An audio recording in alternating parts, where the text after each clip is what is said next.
რიგითი ამოსვლა იყო, მანამდეც ამოწმებდნენ იქ დანაყოფები ხوارიდგა თავდაცვის.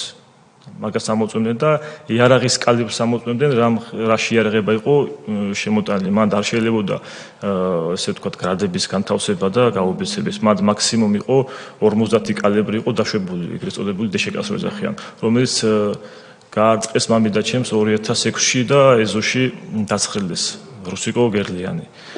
დშკ-ით იყო დასხილული ოპერაციის დროს, რასაც თქვეს, რომ გათვალისწინებული მსხვერპლი იყო არაუშავსო. ვინ დაცხილა? თავდაცვის სამინისტრო შემოვიდა ვერტფრენებით, ოპერაცია რო დაიწყო კოდორში, ესე ეძახდნენ კოდორის ხეობის განთავისუფლებას. მაშინ დაიწყეს სახლების დაბომბვა.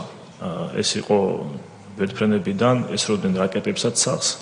და ასევე იყო ტყვიამფრქვევები აქ ვერტფრენს ორივე მხრიდან და არის მსხვილ კალიბრიანი ტყვია 50 კალიბრი. ის არ არის ადამიანზე გათვლის, არის ტექნიკის გასაჩერებლად.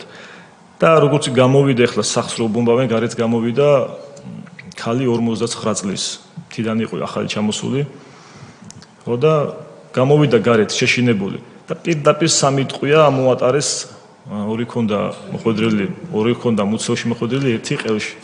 მამიდა თქვენი. მამიდა ჩემი, კი ბატონო, 59 წლის ქალი და რო შემოვიდნენ თავდაცვის სამინისტროს წარმომადგენლები პირდადად უქრუაშვილმა ჩხალთაში.